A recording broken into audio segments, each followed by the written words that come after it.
പക്ഷെ നല്ല ഈസി ആയിട്ട് നമുക്ക് വീട്ടിൽ തന്നെ ഹോർലിക്സ് റെഡിയാക്കിയിട്ട് എടുക്കാൻ വേണ്ടിയിട്ട് പറ്റും. പിന്നെ ഹോർലിക്സ് സാധാരണ നമ്മളെല്ലാവരും പാലിൽ മിക്സ് ചെയ്തിട്ടാണ് കഴിക്കാറ്. ചിലർക്ക് വെറുതെ കഴിക്കാനും ഇഷ്ടമുണ്ടാവും. എനിക്കിങ്ങനെ വെറുതെ സ്പൂൺ കൊണ്ട് കുറേശ്ശെ ഇങ്ങനെ വാരി കഴിക്കുന്നത് എനിക്ക് നല്ല ഇഷ്ടമാണ്. പക്ഷെ ഇതങ്ങനെ കുറേശ്ശെ നമ്മൾ എല്ലാ ദിവസവും കുറേശ്ശെ വെറുതെ കഴിച്ചാലും കുഴപ്പമൊന്നുമില്ല കേട്ടോ. ഇത് നല്ലൊരു പ്രോട്ടീൻ പൗഡർ കൂടിയിട്ടാണ്. അപ്പോൾ വീഡിയോ കണ്ടു നോക്കാം. വീഡിയോ ഇഷ്ടമാണെന്ന് വെച്ചിട്ടുണ്ടെങ്കിൽ വീഡിയോയുടെ അടിയിൽ ലൈക്ക് ചെയ്യുക, കമൻറ്റ്സ് ചെയ്യുക, നിങ്ങളുടെ ഫ്രണ്ട്സിനും ഷെയർ ചെയ്യാൻ വേണ്ടിയിട്ട് മറക്കരുത്. പിന്നെ മിയാഗിച്ച് സബ്സ്ക്രൈബ് ചെയ്യാത്തവരുണ്ടെന്ന് വെച്ചിട്ടുണ്ടെങ്കിൽ സബ്സ്ക്രൈബ് ചെയ്യുക. അപ്പോഴായിരിക്കും പുതിയ വീഡിയോസുകൾ ഇടുമ്പോൾ ഞാൻ മിക്ക ദിവസവും പുതിയ വീഡിയോസുകൾ അപ്ലോഡ് ചെയ്യാറുണ്ട്. അപ്പോൾ നിങ്ങൾക്ക് അതിൻ്റെ നോട്ടിഫിക്കേഷൻ കിട്ടണമെന്ന് വെച്ചിട്ടുണ്ടെങ്കിൽ സബ്സ്ക്രൈബ് ചെയ്താൽ മാത്രമേ നിങ്ങൾക്ക് അതിൻ്റെ നോട്ടിഫിക്കേഷൻ കിട്ടുള്ളൂ. അപ്പോൾ നമുക്ക് തൊട്ട് സമയം കളയാൻ തന്നെ നമ്മുടെ ഹോർലിക്സ് റെഡി ആക്കിയിട്ട് എടുക്കുക. ഇത് റെഡിയാക്കാൻ വേണ്ട സാധനങ്ങൾ എന്തൊക്കെയാണെന്ന് നോക്കാം. അപ്പോൾ ഞാനിവിടെ 1 കപ്പ് ഗോതമ്പ് പൊടി എടുത്തിട്ടുണ്ട്. ഗോതമ്പ് പൊടി എടുക്കുമ്പോൾ നല്ല ക്വാളിറ്റിയുള്ള ഗോതമ്പ് പൊടി നോക്കിയിട്ട് എടുക്കുക. അല്ലെങ്കിൽ നമ്മൾ ഗോതമ്പ് ഒക്കെ വീട്ടിൽ പൊടിപ്പിച്ചിട്ട് ഗോതമ്പ് പൊടി ഉണ്ടാക്കില്ലേ, ആ പൊടിയാണെന്ന് വെച്ചിട്ടുണ്ടെങ്കിൽ ഏറ്റവും നല്ലത്. അപ്പോൾ ഇത് ഞാനിവിടെ എടുത്തേക്കുന്നത് 250 ml മെഷറിംഗ് കപ്പിൽ 1 കപ്പാണ് എടുത്തേക്കുന്നത്. ഇതിനങ്ങനെ മെഷറിംഗ് കപ്പ് തന്നെ വേണമെന്നില്ല കേട്ടോ. പക്ഷെ നമ്മൾ എടുക്കണ ഇപ്പം ഗ്ലാസ്സിലാണ് എടുക്കണതെന്ന് വെച്ചിട്ടുണ്ടെങ്കിൽ ആ ഗ്ലാസ്സിൽ തന്നെ എല്ലാത്തിൻ്റെ അളവ് എടുക്കുക. അപ്പോൾ 1 കപ്പ് ഗോതമ്പ് പൊടി എടുത്തിട്ടുണ്ട്. പിന്നെ 1 കപ്പ് പാൽപ്പൊടി. അപ്പോൾ ഈ കപ്പിൽ തന്നെ കേട്ടോ ഞാൻ ഗോതമ്പ് പൊടി എടുത്തിട്ടുണ്ടായിരുന്നത്. 1 കപ്പ് പാൽപ്പൊടി, പിന്നെ 1/2 കപ്പ് ബദാം. ഇത് 250 ml 1/2 കപ്പ് കേട്ടോ.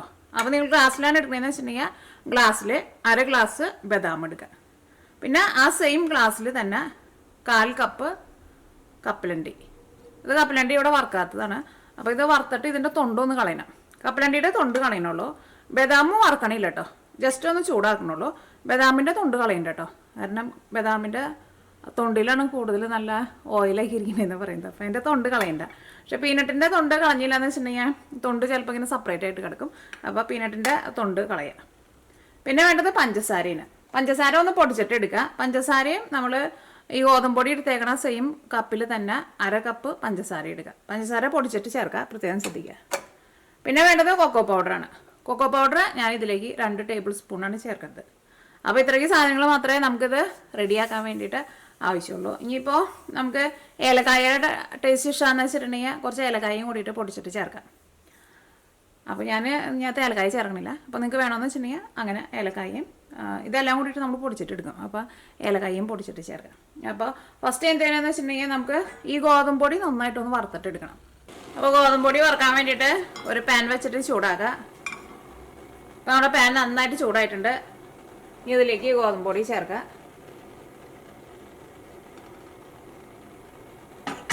തീ പതുക്കെ ഒന്ന് കുറച്ച് വയ്ക്കുക. കാരണം ചെറിയ തീയിലിട്ടിട്ട് ഗോതമ്പ് പൊടി നന്നായിട്ട് വറുത്തെടുക്കുക. കരിഞ്ഞു പോകരുത്. എപ്പോഴും നമ്മളിങ്ങനെ ഇളക്കി കൊടുത്തോണ്ടിരിക്കണം. അല്ലെങ്കിൽ ഇതിൻ്റെ അടിയിൽ കിടക്കുന്നത് പെട്ടെന്ന് അങ്ങോട്ട് കരിഞ്ഞു പോകും. മുകളിലെ ഗോതമ്പ് പൊടി നമുക്ക് ശരിക്കും അങ്ങോട്ട് വറുത്തെടുക്കാനും പറ്റില്ല. ഇപ്പം ഞാനിവിടെ ലോ ഫ്ലെയിമിലായിട്ട് വെച്ചേക്കുന്നത്. ഗോതമ്പ് പൊടി നന്നായിട്ട് ചൂടായി കഴിഞ്ഞ് കഴിയുമ്പോൾ തീ അത്യാവശ്യം നന്നായിട്ട് തന്നെ കുറച്ച് വയ്ക്കുക, അല്ലെങ്കിൽ അത് പെട്ടെന്ന് കരിയും. അപ്പോൾ ഗോതമ്പ് പൊടി നന്നായിട്ട് ഇങ്ങനെ മുരിഞ്ഞോട്ടെ. നല്ല മണമൊക്കെ വന്നു തുടങ്ങിയിട്ടുണ്ട്. ഒന്നുകൂടി ഒന്ന് മുരിഞ്ഞോട്ടെ. ഈ സൈഡിൽ നിന്നും എല്ലായിടത്തു നിന്നും ഇളക്കി കൊടുക്കണം. അറയ്ക്കാണ്ട് മാറിയിട്ട് ചെറുതായിട്ടൊരു ബ്രൗൺ കളർ പോലെ വന്നിട്ടുണ്ട്. ഒരുപാട് ബ്രൗൺ കളറാവാൻ വേണ്ടിയിട്ട് നിൽക്കണ്ട. ബ്രൗൺ കളർ എന്ന് വെച്ചിട്ടുണ്ടെങ്കിൽ ഭയങ്കര ബ്രൗൺ കളറല്ല കേട്ടോ. ഗോതമ്പ് പൊടി നന്നായിട്ട് ചൂടാകുമ്പോൾ ഒരു നല്ലൊരു ബ്രൗൺ കളർ വരില്ലേ, അങ്ങനത്തെ കളറ്. ശരിക്കും നമ്മൾ നല്ല ഫ്രഷ് ആയിട്ടുള്ള ഗോതമ്പ് പൊടിയാണെന്ന് വെച്ചിട്ടുണ്ടെങ്കിൽ ഗോതമ്പ് പൊടിക്ക് അത്യാവശ്യം നല്ലൊരു ബ്രൗൺ കളർ ഉണ്ടാവും. അപ്പോൾ ഇനി ഇതാണ്ട് നീക്കി വയ്ക്കാം. ഇത് ഞാൻ വേറൊരു പാത്രത്തിലേക്ക് ഇട്ട് വയ്ക്കുകയാണ്. കാരണം അല്ലെങ്കിൽ ചൂടോട് കൂടിയിട്ട് ഇത് ഇരുന്നിട്ട് കരിഞ്ഞു പോട്ടോ, പ്രത്യേകം ശ്രദ്ധിക്കുക. അപ്പോൾ നമ്മുടെ ഗോതമ്പ് പൊടി റെഡി ആയിട്ടുണ്ട്. ഇനി ഇത് നീക്കി വയ്ക്കാം. ഇനി നമ്മുടെ കപ്പലണ്ടി വറുത്തെടുക്കണമല്ലോ, അതിന് വേണ്ടിയിട്ട് കുറച്ചല്ലേ ഉള്ളൂ കപ്പലണ്ടി. അപ്പോൾ ഞാൻ ചെറിയൊരു പാനാണ് വെച്ചേക്കുന്നത്. ഇത് നമ്മുടെ ഉള്ളി താളിക്കണ പാനാട്ടോ. ഇത് നാട്ടിൽ നിന്ന് കൊണ്ടുവന്നതാണ്. ഇതിനകത്ത് ഉള്ളിലേക്ക് താളിക്കാൻ വേണ്ടിയിട്ട് നല്ലതാണ് കേട്ടോ. ഇങ്ങനെ കടുകൊന്നും പൊട്ടിത്തെറിച്ച് അങ്ങനെ പുറത്തേക്കൊന്നും പോയില്ല. ഈ പിടുത്തം ഇങ്ങനെ ഉള്ളതുകൊണ്ട് തന്നെ ഈ പിടുത്തം ഇത് സ്റ്റീലിൻ്റെ പിടുത്തമാണ്. ചിലതിന് ഇരുമ്പിൻ്റെ പിടുത്തമായിരിക്കും. അപ്പോൾ ഈ പിടുത്തമായിരുന്നാലും നന്നായിട്ട് ചൂടായാലും കുഴപ്പമില്ല. ഇനി എടുത്ത് ഒഴിക്കാനും ഒക്കെ ഇതിന് നല്ലതാണ്. അപ്പോൾ നമ്മുടെ പാൻ നന്നായിട്ട് ചൂടായിട്ടുണ്ട്. കപ്പലണ്ടി ചേർക്കുക. ചില സ്ഥലത്ത് കപ്പലണ്ടിക്ക് നിലക്കടല എന്ന് പറയും. ഇത് ആ സാധനം തന്നെയാണ് കേട്ടോ. പക്ഷെ ഞങ്ങളുടെ നാട്ടിലേക്ക് കപ്പലണ്ടി എന്നാണ് പറയുന്നത്. പിന്നെ വേറൊരു കാര്യം പറയാൻ വേണ്ടിയിട്ട് മറന്നു. ചില കുട്ടികൾക്ക് ചിലപ്പോൾ കപ്പലണ്ടി അലർജി ഉണ്ടാവും. ഇവിടെ ഒരുവിധം മിക്ക കുട്ടികൾക്കും കപ്പലണ്ടി ഭയങ്കര അലർജിയുള്ള കുട്ടികളുണ്ട്. അങ്ങനെ കപ്പലണ്ടിക്ക് അലർജി ഉണ്ടെന്ന് വെച്ചിട്ടുണ്ടെങ്കിൽ കപ്പലണ്ടി ചേർക്കരുത് കേട്ടോ. അത് നിങ്ങൾ ചേർക്കില്ല എന്ന് എനിക്കറിയാം. കപ്പലണ്ടി ചേർക്കാണ്ട് ബാക്കിയുള്ളതെല്ലാം ചേർത്തിട്ട് റെഡിയാക്കിയിട്ട് എടുത്താൽ മതി. ഈ കപ്പലണ്ടിക്ക് നല്ല ഓയിലുള്ള കപ്പലണ്ടി കേട്ടോ. ഇത് ചൂടായി കഴിഞ്ഞപ്പോൾ തന്നെ ഇതിൻ്റെ പുറത്തുനിന്ന് അത്യാവശ്യം നന്നായിട്ട് ഓയിലാക്കി വരുന്നുണ്ട്. അപ്പോൾ ഞാൻ ഇതിന് മുമ്പ് പീനട്ട് ബട്ടർ ഉണ്ടാക്കുന്ന ഒരു വീഡിയോ അപ്ലോഡ് ചെയ്തിട്ടുണ്ടായിരുന്നു. അത് കുറേ പേരൊക്കെ ഉണ്ടാക്കിയിട്ട് നല്ലതായിരുന്നു എന്ന് പറഞ്ഞു. കുറച്ച് പേരൊക്കെ ഉണ്ടാക്കി കഴിഞ്ഞപ്പോൾ പറഞ്ഞു അത് മിക്സിയിലിട്ടിട്ട് നമ്മളിങ്ങനെ അതിങ്ങനെ അരച്ചിട്ട് എടുക്കണം. അരച്ചിട്ട് എടുക്കുമ്പോൾ നല്ല പീനട്ടാന്ന് വെച്ചിട്ടുണ്ടെങ്കിൽ ഇതിൻ്റെ ഉള്ളിൽ നിന്ന് തന്നെ അത്യാവശ്യം നന്നായിട്ട് ഓയിൽ വരും. അപ്പോൾ ഞാനിവിടെ എടുത്തിരുന്ന പീനട്ട് നല്ല വലിയ പീനട്ടായിരുന്നു. അതിൻ്റെ ഉള്ളിൽ നല്ല ഓയിലുണ്ടായിരുന്നു. പക്ഷേ ചില ആൾക്കാരൊക്കെ ഉണ്ടാക്കി നോക്കിയിട്ട് അവർ പറഞ്ഞു അവരരച്ചിട്ട് ഓയിലൊന്നും വന്നില്ല എന്ന് പറഞ്ഞു. അത് നമ്മൾ എടുക്കണ ഈ പീനട്ടിൻ്റെ കുഴപ്പമാട്ടോ.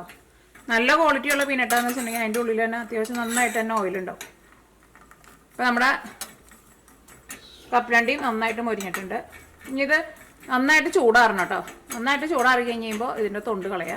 കാരണം ചൂടോട് കൂടിയിട്ട് ഇരിക്കുമ്പോൾ ഇത് അത്രയ്ക്ക് നമുക്കണ്ട് മൊരിയാത്ത പോലെ തോന്നും. പക്ഷെ ചൂടാറി കഴിഞ്ഞ് കഴിയുമ്പോൾ ഇതിൻ്റെ തൊണ്ടയ്ക്ക് നമുക്കണ്ട് കൈ കൊണ്ട് ഇങ്ങനെ തിരിപ്പിച്ചിട്ടുണ്ടെങ്കിൽ കളയാൻ വേണ്ടിയിട്ട് പറ്റും. അപ്പോൾ നമ്മുടെ കപ്പലണ്ടിയും അങ്ങോട്ട് നീക്കി വെക്കട്ടെ. ഇനി നമുക്ക് ബദാം ഒന്ന് ചൂടാക്കിയിട്ട് എടുക്കണം. ജസ്റ്റ് ഒന്ന് ചൂടായാൽ മതി. അത് നന്നായിട്ട് പൊടിച്ചിട്ട് എടുക്കാൻ വേണ്ടിയിട്ടാണ് നമ്മൾ ചൂടാക്കിയിട്ട് എടുക്കുന്നത്. ചിലപ്പോൾ നമ്മൾ പീനട്ടൊക്കെ കടയിൽ നിന്ന് വാങ്ങുമ്പോൾ തണുത്ത പോലെ ഇരിക്കും. പക്ഷേ ഇത് നല്ല മുറുക്കത്തിൽ ഇരിക്കുന്നുണ്ട് കേട്ടോ. ചിലപ്പോൾ നമ്മൾ ലൂസൊക്കെ ആയിട്ട് വാങ്ങുമ്പോൾ ചിലപ്പോൾ ഇങ്ങനെ നേരെ തണുത്ത പോലെ ഇരിക്കും. അപ്പോൾ നന്നായിട്ട് നമ്മൾ ചൂടാക്കേണ്ടി വരും. ഇത് ജസ്റ്റ് ഒന്ന് ചൂട് കയറിയാൽ മതി. ശരിക്കും ചിലരൊക്കെ ബദാം വെള്ളത്തിലിട്ടിട്ട് കുതിർത്തിയിട്ട് തൊണ്ട് കളഞ്ഞിട്ട് കഴിക്കും. പക്ഷേ ഈ ബദാമിൻ്റെ തൊണ്ട് കളയരുതെന്നാണ് പറയുന്നത്. ബദാമിൻ്റെ തൊണ്ടാണ് നല്ലതെന്ന് പറയുന്നത്. അപ്പം അതിനെ വെള്ളത്തിലിട്ട് കുതിർത്തി കഴിക്കുന്നതിന് എനിക്ക് തോന്നുന്നു കുഴപ്പമില്ല. പക്ഷേ നമ്മൾ തൊണ്ട് കളയാണ്ടിരുന്നാൽ മതി. നമ്മുടെ ബദാം നന്നായിട്ട് ചൂടായിട്ടുണ്ട്. ഇനി ബദാമും അവിടെ നീക്കി വയ്ക്കട്ടെ. കപ്പലണ്ടി വറുത്തിട്ട് എടുക്കുമ്പോൾ ഞാൻ ഉപ്പൊന്നും ചേർക്കരുത് കേട്ടോ. ഞങ്ങൾ ചേർക്കില്ലെന്ന് എനിക്കറിയാം. ഇപ്പം നമ്മുടെ ഹോർലിക്സ് ഉണ്ടാക്കാനുള്ളതെല്ലാനും റെഡി ആയിട്ടുണ്ട്. ഇനി മിക്സിയുടെ ഒരു ജാർ എടുക്കുക. ഇനി മിക്സിയുടെ ജാറിലേക്ക് കപ്പലണ്ടി ചേർക്കുക, ബദാമും ചേർക്കുക. ഇത് രണ്ടും കൂടിയിട്ട് ഫസ്റ്റ് നന്നായിട്ട് പൊടിച്ചിട്ടെടുക്കുക. അപ്പോൾ ഇത് നന്നായിട്ട് പൊടിച്ചെടുത്തിട്ട് നന്നായിട്ട് പൊടിക്കണം കേട്ടോ. ഇനി ഇതിലേക്ക് 1/2 കപ്പ് പഞ്ചസാര ചേർക്കുക. അപ്പോൾ എല്ലാവരും നമ്മൾ എടുക്കണ സെയിം കപ്പിലാണെങ്കിൽ കപ്പിൽ, ഗ്ലാസ്സിലാണെന്ന് വെച്ചിട്ടുണ്ടെങ്കിൽ ഗ്ലാസ്സിൽ സെയിം അങ്ങനെ തന്നെ എടുക്കാൻ വേണ്ടിയിട്ട് നോക്കണം. ഇനി ഇതിലേക്ക് ഗോതമ്പ് പൊടി ചേർക്കുക. പൊടി ഇവിടെ ഞാൻ ഇന്ത്യൻ കടയിൽ നിന്ന് വാങ്ങിച്ച ഗോതമ്പ് പൊടിയല്ല കേട്ടോ. ഇന്ത്യൻ കടയിൽ നിന്ന് ചിലപ്പോൾ നമ്മൾ ഗോതമ്പ് പൊടി വാങ്ങുമ്പോൾ ചിലപ്പോൾ അതിനകത്ത് മൈദയും കൂടിയിട്ട് മിക്സ് ചെയ്തിട്ട് വരും. ഇത് അവിടുത്തെ ഒരു അമേരിക്കൻ ഷോപ്പിൽ നിന്ന് വാങ്ങിച്ചതാണ്. ഇവിടെ സാധാരണ അമേരിക്കൻ ഷോപ്പുകളിലേക്ക് പോയിട്ടുണ്ടെങ്കിൽ വെച്ചിട്ടുണ്ടെങ്കിൽ ഞാനിവിടെ താമസിക്കുന്ന കുറേ ആൾക്കാർ എൻ്റെ വീഡിയോ കാണുന്നതാണ്. അപ്പോൾ അങ്ങനത്തെ ഷോപ്പിലേക്ക് പോയിട്ടുണ്ടെന്ന് വെച്ചിട്ടുണ്ടെങ്കിൽ ബേക്കിംഗ് സെക്ഷനിൽ ഇരിക്കുന്നുണ്ട് കേട്ടോ നല്ല വീറ്റ് ഫ്ലോർ. ഞാൻ അതാണ് എപ്പോഴും വാങ്ങാറുള്ളത്. അത് ചപ്പാത്തിയൊക്കെ ഇങ്ങനെ പരത്തിയിട്ട് എടുക്കാൻ വേണ്ടിയിട്ട് കുറച്ച് പാടുന്നു. കാരണം ഈ പൊടിക്ക് ഭയങ്കര കട്ടിയാണ്. പക്ഷെ നമ്മൾ ഇന്ത്യൻ കടയിൽ നിന്ന് വാങ്ങണ ആട്ടയൊക്കെ നല്ല സ്മൂത്തായിട്ടിരിക്കും. പക്ഷേ ഈ പൊടി നല്ല ഒറിജിനൽ പൊടിയാണ്. ഇനി ഇത് ഒന്ന് കറക്കിയിട്ട് എടുക്കണം.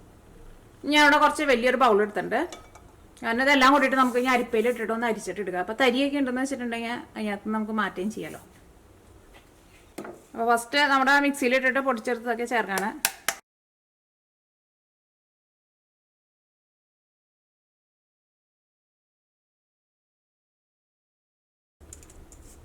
അപ്പോൾ ഇതിനകത്ത് കണ്ട നമുക്ക് കുറച്ച് തരി കിട്ടിയിട്ടുണ്ട്, ഒരുപാട് തരിയില്ലേ. അപ്പോൾ ഇങ്ങനെ അരിച്ചിട്ട് എടുക്കണ കാര്യം പ്രത്യേകം ശ്രദ്ധിക്കുക. ഇനി ഇതിലേക്ക് പാൽപ്പൊടി ചേർക്കുക, 1 കപ്പ് പാൽപ്പൊടി. ഇനി ഇതിലേക്ക് 2 ടേബിൾ സ്പൂൺ കൊക്കോ പൗഡറും ചേർക്കുക.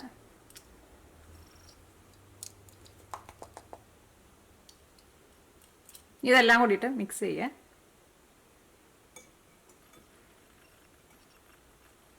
ഇതെല്ലാം കൂടിയിട്ട് മിക്സ് ചെയ്ത് കഴിഞ്ഞിട്ട് ഇതൊന്നും കൂടി ഒന്ന് അരിച്ചിട്ട് എടുക്കണം കേട്ടോ.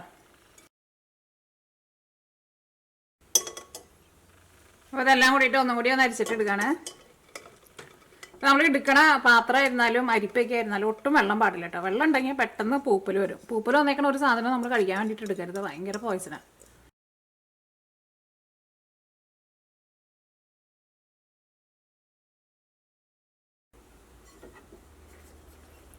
അപ്പോൾ നമ്മുടെ ഹോർലിക്സ് പൊടി റെഡി ആയിട്ടുണ്ട്. ഞാനൊന്ന് കഴിച്ച് നോക്കട്ടെ.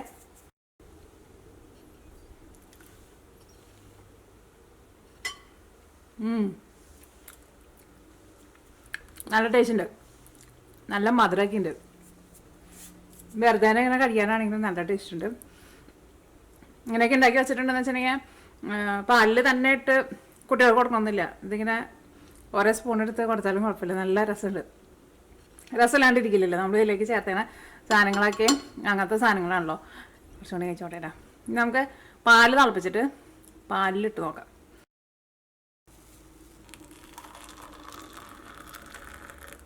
കുറച്ച് ഹോർലിക്സിൻ്റെ പൊടി ചേർക്കുക. മിക്സ് ചെയ്തിട്ട് ഇനി കുടിച്ചോട്ടെ കേട്ടോ. കുടിച്ച് നോക്കിയിട്ട് പറയാം. നല്ല ചൂടുണ്ട് ഇവിടെ, പക്ഷേ പുറത്ത് നല്ല തണുപ്പാണ്. അതുകൊണ്ട് തന്നെ ചൂടുള്ള എന്തും കഴിക്കാൻ വേണ്ടിയിട്ട് നല്ല ഇഷ്ടം.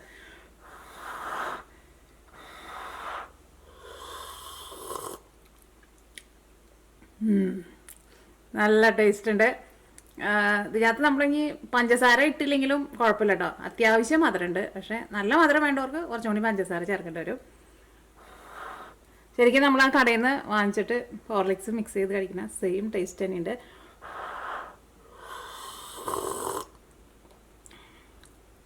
നല്ല എന്താ പറയുക, നിങ്ങൾ ഉണ്ടാക്കി നോക്കാം. ഈ പാലിനായിരുന്നു നല്ല അത്യാവശ്യം നല്ലൊരു കട്ടിക്ക് വന്നിട്ടുണ്ട്. നല്ല നല്ല രസമുണ്ട്.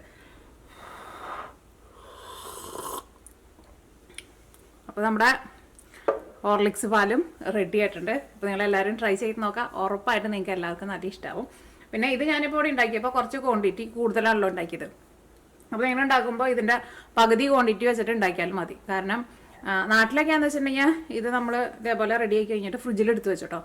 കാരണം ഈർപ്പം നിന്നിട്ടുണ്ടെന്ന് വെച്ചിട്ടുണ്ടെങ്കിൽ പെട്ടെന്ന് കേടുവരാനുള്ള ചാൻസ് ഭയങ്കര കൂടുതലാണ്. പക്ഷെ നമ്മൾ കടയിൽ നിന്ന് വാങ്ങണമെങ്കിൽ അവർ കേടുവരാണ്ട് അങ്ങനെ ഇരിക്കാനുള്ള എന്തെങ്കിലുമൊക്കെ കെമിക്കലൊക്കെ ചേർക്കുന്നുണ്ടാവും. പക്ഷെ നമ്മൾ വീട്ടിലുണ്ടാക്കുമ്പോൾ നമ്മൾ അതിനകത്ത് അങ്ങനെയൊന്നും ചേർക്കണില്ലല്ലോ. അപ്പോൾ റെഡി ആയി കഴിഞ്ഞ് കഴിയുമ്പോൾ ഫ്രിഡ്ജിൽ നല്ലൊരു ഡബയിലാക്കിയിട്ട് നന്നായിട്ട് എയർ ടൈറ്റായിട്ട് അടച്ചിട്ട് ഫ്രിഡ്ജിലെടുത്ത് വയ്ക്കുക. അപ്പോൾ നിങ്ങൾ ട്രൈ ചെയ്ത് നോക്കുക. ട്രൈ ചെയ്ത് നോക്കിയിട്ട് നിങ്ങളുടെ വീട്ടിലെ കുട്ടികൾക്ക് കൊടുക്കുക. കുട്ടികൾക്ക് മാത്രമല്ല കേട്ടോ, അമ്മമാർക്കും കഴിക്കാം. ഇതേപോലെ നല്ല പ്രോട്ടീനുള്ള സാധനങ്ങളൊക്കെ കഴിച്ചിട്ടുണ്ടെന്ന് വെച്ചിട്ടുണ്ടെങ്കിൽ അമ്മമാർക്കും നല്ല ആരോഗ്യമൊക്കെ ഉണ്ടാവും. അപ്പോൾ നിങ്ങൾ ട്രൈ ചെയ്ത് നോക്കിയിട്ട് ഫീഡ്ബാക്ക് പറയാൻ വേണ്ടിയിട്ട് മറക്കരുത്. അപ്പോൾ ഈ നമുക്ക് നാളെ വേറൊരു പുതിയ റെസിപ്പി ആയിട്ട് വരാം.